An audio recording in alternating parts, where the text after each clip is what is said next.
2008 Toyota Avalon. This is a vehicle that I've been doing my brake work on. I replaced not only the rear, if you can see that, but I did the front brakes as well. And I addressed the rotors and the pads all together. And here I noticed a little bit of a mark. I'll try to get that. So in one of my last videos, I said that I'd be doing the final part of brake service, which is breaking them in properly, and that is called bedding the brakes. Some people call it burnishing the brakes. And what it is you have brand new metal parts, and what you need to do is make sure that these parts wear an even friction surface on each other, so that when you try to apply your brakes, they actually engage. So I'm gonna do this. Push the brake just enough to engage the, to be able to ignite, because I forgot, not manual, it can start without the brake. It's not a push button either. So this one started, right? I have it in park, and I have my e-brake, my parking brake engaged. So let me release that. Okay, off it went. I also want to mention this. Usually, immediately after replacing your brakes are usually non-operational. Like, because of that friction surface I'm talking about, everything's so smooth, your brakes will not stop, and it's friction that stops you. So be very careful. If you replace your own brakes, make sure that when you drive off, like, there's no one in the way and things like that. And in this video, all I'm doing is the braking process is going to be easing into the brakes. I'll be doing my best to quickly and evenly wear a friction surface on the smooth brakes. And then let me try to go to the other side. It's like the sun was in our face over here, so you couldn't see that. You see much there? I don't know. I'll post the video as it comes. By the way, I've mentioned this in some of my recent videos, but I'm trying to do a series that's more true, like, hey, this is exactly what you see when you do this work. So I'm not editing these videos, I'm just posting them as they come. See, that's all smooth over there. So this is going to be a video on the burning a friction surface, and then the black surface that you see over there is going to disappear, and then you'll be left with, no, not this one, let me look at this. Your brakes are going to end up looking like this, right? You'll have a shiny surface, which is where the brake pads interact with, and then you'll have the other surface over there. So that's the goal for today's video. And as I said, we're keeping it real. Anything that happens in this drive will make it to the final video that gets posted on YouTube. So I guess just be safe and not drive like a moron. I'll say maroon. Tool for the drive, just my senses, and basically just be careful about safety. Don't brake too aggressively. This area is new to me, and it's not very conducive for me to do this test. When I lived in Illinois, I had a really nice area that I'd make a run. So as I said, it's stopping or almost coming to a stop, but not fully stopping, because you don't want to like shock your brakes. And I'll talk about it as I do the drive. This one here is an infrared temperature gun. That's like my only tool. I'll be checking the brakes on either side. Both the left and the right should be equal. The front might be hotter than the rear. I'm not 100% certain on that. But generally this is what will give me an idea. And usually you can use a temperature gun, or some people just touch it or pour water on the brakes, which is a little iffy for me. But just use this to diagnose your brake problems. If all your brakes I can't even remember the temperatures you usually see, but if your front brakes, only one of them is hot, let's put it like this. If one of your front brakes after driving in the city and things like that is cold, that means that has frozen caliper and it's not engaging the brakes. If one side is way hotter than the other one, you have a stuck caliper, but it's, you know, it's stuck inside, so it's not releasing, and it's exerting way too much friction. So it's what you use this for. And as I said, generally I think the fronts will be like 20 degrees warmer than the rear. It just depends on how you measure and where you measure. Be careful with this. This one doesn't read shiny surfaces very well, so just something to note. Well, so far it's still good. I'm trying to find like a chrome piece or something. Sometimes they read, you know, pretty strangely. Yeah, anyway, so let's keep driving, bearing in mind that I don't really have any brakes. So if I can push my foot all the way to the floor, it's pumping, but okay, so far so fine. It's kind of stopping, but what I want to do is drive for whatever distance, trying to ensure that I did not, at any point, I did not like slam on my brakes. So far so good, you know, since I'm in the subdivision.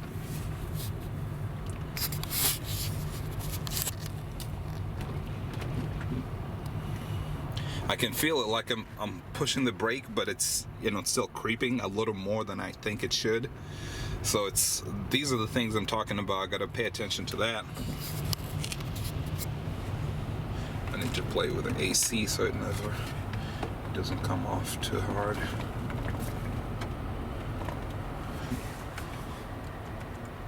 Forgive the ashy hands. I'm a working man.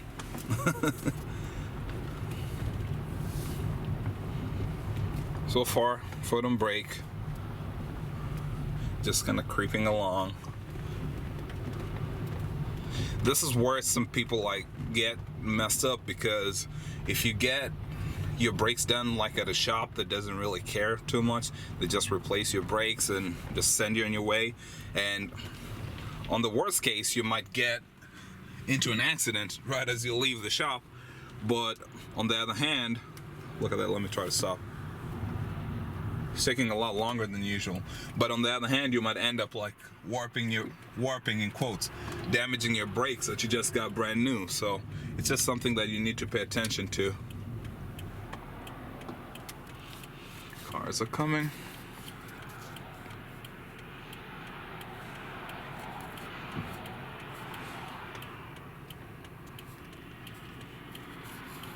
I would have loved to do this route at night with no one bothering me, no one in the back, but we'll take what we can get.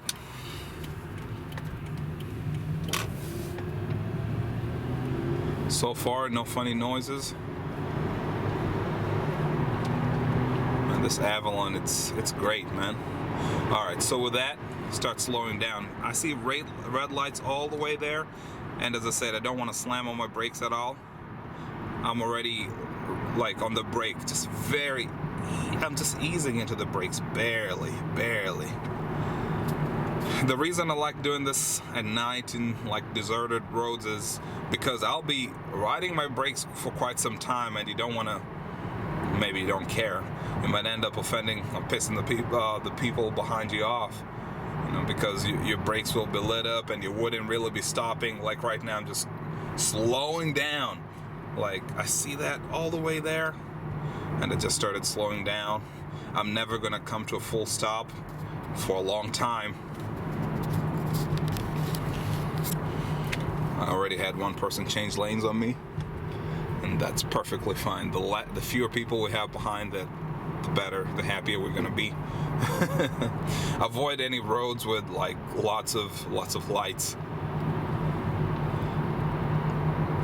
And again, because of how much braking I'll be doing on a surface that's not evenly worn down, the brakes are gonna get very, very hot. So you also need to allow some cool time. Okay, on ramp.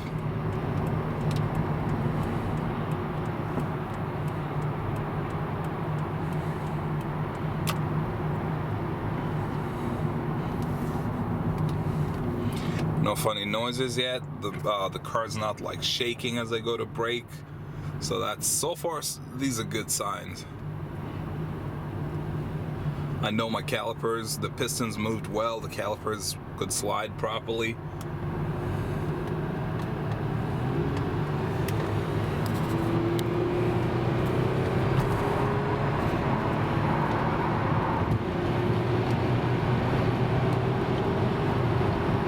I'm braking from like 72.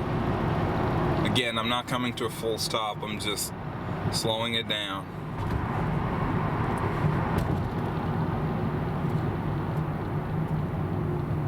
I'm on a highway. I don't know if it says what the minimum is, but as I said, I'm by myself for quite some time, so I can do these shenanigans.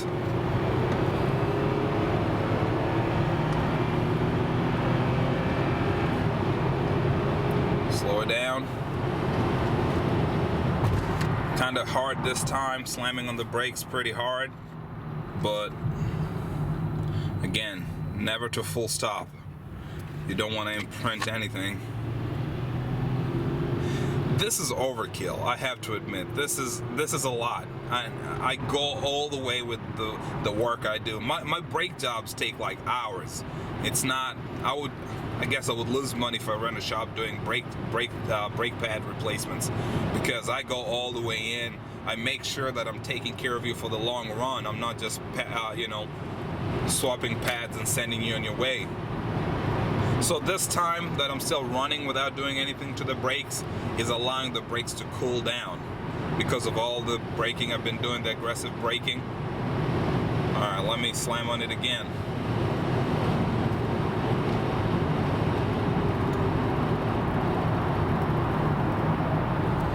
Yeah, well, it's not too bad. It's a little floaty, but as long as I'm not feeling any jittery, no shaking on the steering wheel as I go to slow down, that's money for me, you know. I see an exit over here, and I'm gonna take that exit. I finally see somebody in the back, quite some distance, you know. And as I said, these are the things I like about at least knowing a back road or two.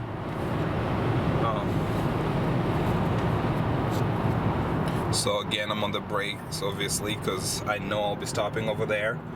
I've already started engaging my brakes. What I'm gonna do is this: right around here, I'm gonna creep to a stop. I just want to check the temperatures on these brake pads right now.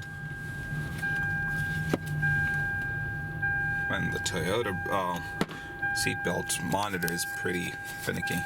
It's needy. Okay, look at that. If I put it in park, well, I guess because I was driving. All right, let's jump out and read some temperatures.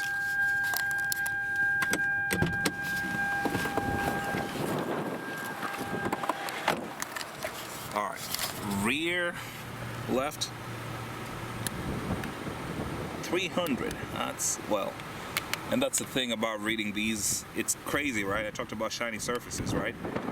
Numbers gonna be all over. But I'm reading so 229 is what I'll go with. Try to read it the same way, read it off the hat. 213, not too bad. 214, 220, I guess. As long as nothing's like all the way out there, we're good. 250. And the other thing is that I'm smelling the brakes right now. I can smell the brake pads burning off. See the shininess coming up? Then read this one here. 207, that's way cooler. 223. It's usually pretty hard to use these, but you know, it's way harder to use like your fingers and say, yep, that feels way hotter, so you know, how hot is it really? So this is what I was talking about. When you do that, and I didn't mention it, well, it's really windy, let me get inside. Okay, so the brakes are not too bad. I'm not too concerned about it so far. They are breaking in or bedding in exactly like I expected. This one was reading way cooler. This one was reading a little cooler as well, but we have a wind blowing this way, so you have to know that that's going to affect the cooling of the brakes, right? This side, the fronts are generally hotter than the rears, and you could see it on the, oh, I forgot to turn on my park anywhere lights, huh? But hey, I guess this is Indiana for you. No one really stopped. I guess I figured I knew what I was doing over here. So anyway, the brakes seem to be working well. Once I get home, I intend to kind of focus the camera onto the calipers so you can see that ring I was talking about. I did mention this when I was doing the video last night that I did not intend to. Some people usually like do a chemical clean on the rotors when they're new, because mine were black, but doesn't really matter. As you can see, it will burn it off if you do the break-in process properly. And right now, I mean, I can feel it. It's not, you know, for just a little pressure, a little application on my foot, which unfortunately I can't really show that. It's doing pretty well. So let's go back home. These Avalons are pretty awesome. Maybe I'll be able to do a video on it sometime later. For a grandpa car, they are dope. They float, got a pretty nice ride, but not only that, they're really scoot. So they have quite a pretty good V6 engine. And fuel economy it's pretty good, like 28, I think 26, 28 is what they're rated for.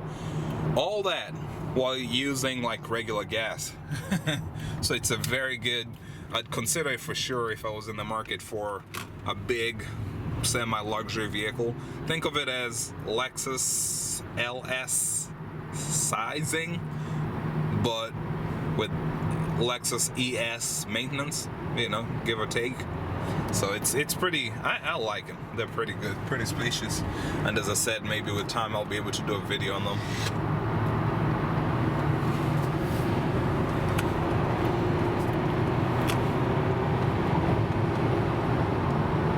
So it's crazy about ride quality and noise.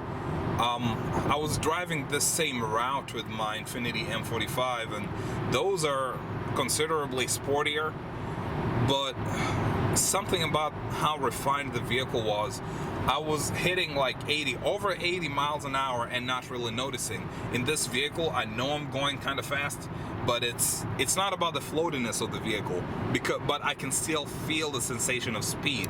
The other one had deceiving speed. You know, you'd be going really fast and not, you know, probably get a ticket for it and not even know why. This is me stopping, hands off. It's not pulling to any one direction, you know. Well, obviously the road was curving at that point, but I think this bedding exercise has been a success.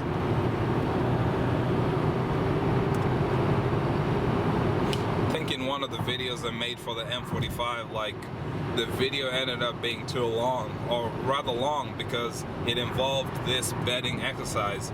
And in the Avalon, I decided to do it as a separate video because I was doing it the next day.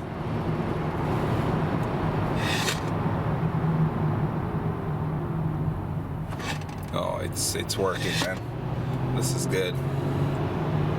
Everything is working like it's supposed to. So we'll be home, and for about 20 minutes or so, just depends on how much road you have. All you're trying to do is go for a drive and get it up to speed. You could drive it slow. I mean, it's just about really aggressively braking initially, but not coming to a full stop, you know?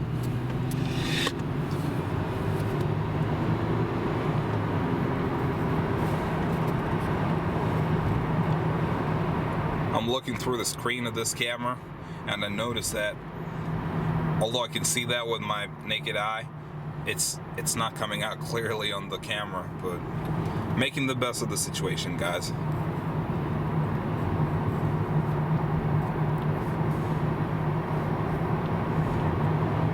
I'm gonna fall back a little bit just so that I can give myself space between the Altima and I, because this is gonna be like the last good run I have.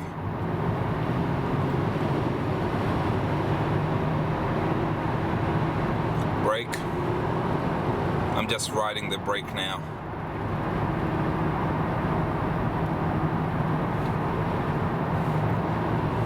be turning right pretty soon.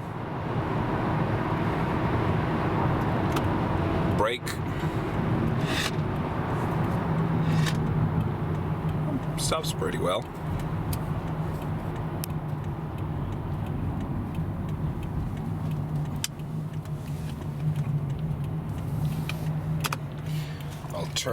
I'll lower my windows so I can listen out for any funky noises. It's so windy today though. No noises, no screeching, no squealing.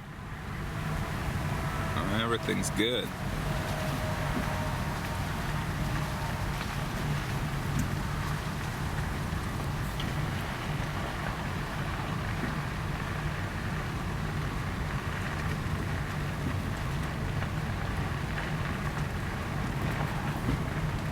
This is the lighting I wanted. I guess you needed trees for it, huh? I had like reflection and, you know, light in my face. Then I had light behind me into the gauge cluster. Like, man, can I get something in between? No. So we should be good, but what I'll do is I'll pull into the garage. Just, I think I got better lighting in there.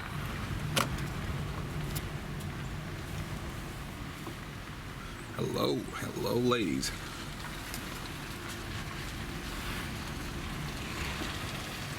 I'm gonna set myself up because then I'm gonna need to back out of this spot. The brakes stink. Have you like driven behind a tractor trailer, you know, an 18-wheeler that's been braking for a while, like in traffic? Yeah, that's the smell I'm talking about. Not the tire one. There's a burning rubber smell, but I'm talking about something else here. Okay, let's get this parked. I don't think my temperature readings are going to be that crazy, but before the car fully cools down, let me check those.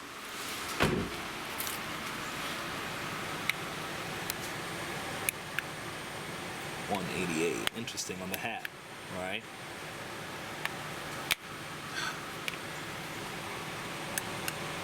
I have a story about this, I'll tell you. I'll tell you in a bit. Okay, on the hat.